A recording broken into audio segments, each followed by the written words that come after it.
Hey, welcome back to No Hype Beer Reviews. Unless it's your first time, then welcome. Please consider subscribing. If you do, hit that notification bell, get all the updates. That's it for today's video. The beer's courtesy of Brian. Thanks so much, Brian. I really appreciate it. So I have not reviewed this beer or the regular one. I know I've had the regular one. It was in a bottle. I know for a fact. It might have been before I even did beer reviews.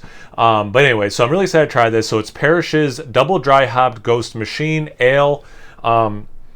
As I try to do, I just look at what's on the can or bottle, and that's all I really got. It's funny, on the side where they dated it, just a corner of my eye when I was looking at it, I thought it said infected, but it says manifested.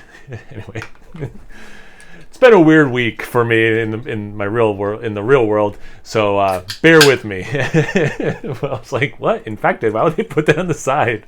And then I actually looked at it. Yeah. Anyway. Great can art. I love that. It's great. It's great.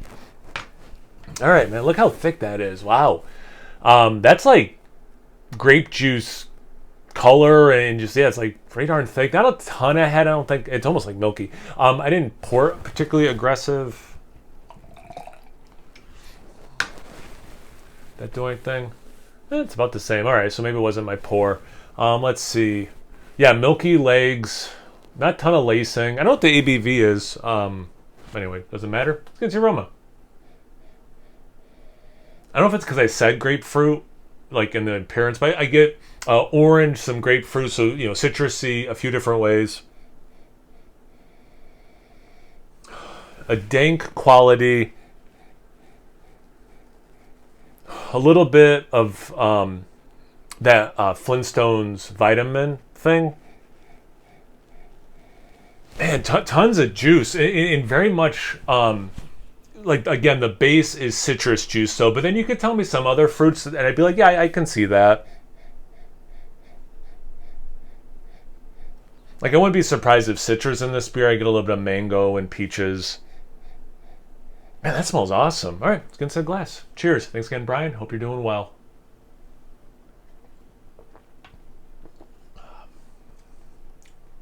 That's nice. Yeah, man, that hits that bitterness. It's right. Oh man, that's a really nice level of bitterness. Definitely drinks, somewhere.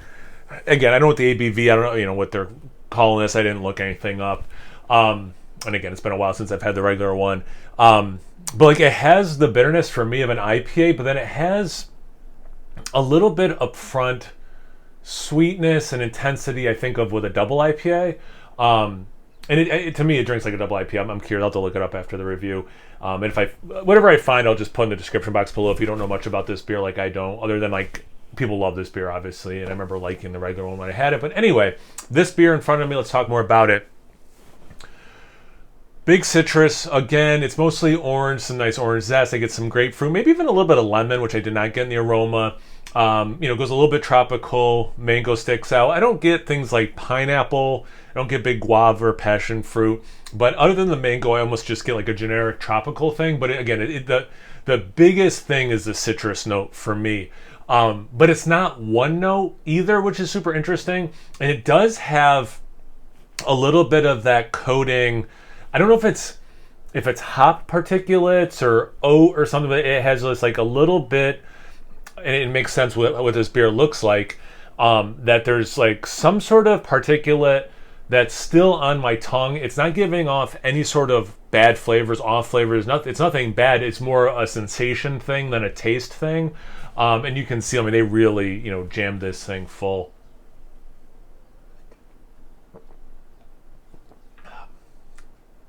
Yeah, that sip was cool because the bitterness hit immediately, and it was just kind of like, oh, bitter, and then the more juice fruit elements kicked in. So just kind of a cool sensation of that. Yeah, and again, if there's a bitterness, it's so interesting how it's all happening at the same time, but seems distinctively different. For me, in that sip with the finish, there was a very sweet juice element, just like generic bittering element, and then again this particulate sensation. And you would think those things, or at least I would think those things would be interwoven, but it was like three distinct things happening at the same time that I was able to process. Really cool sip.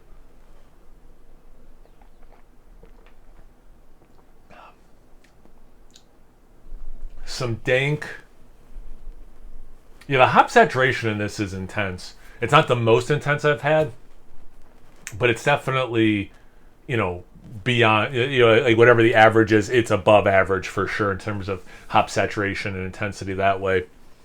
Man, I can do one more sip. This is really nice. Yeah, the more I sip it, the more grapefruit I get. And I love grapefruit in beers like this, and you don't get it as much as or at least I don't get as much as I used to. This is a really good beer. Yeah, this is awesome. Have you guys had this one before? Have you had the regular one? This one, you ever compared the two? Any thoughts about any of this stuff? Comment section below. Thanks again, Brian. Really appreciate it. Once you guys are done commenting, make sure you check me out on Instagram and Untapped. There's no hype beer reviews at both those places. So please like, comment, subscribe, and most importantly, imbibe. Cheers, everyone.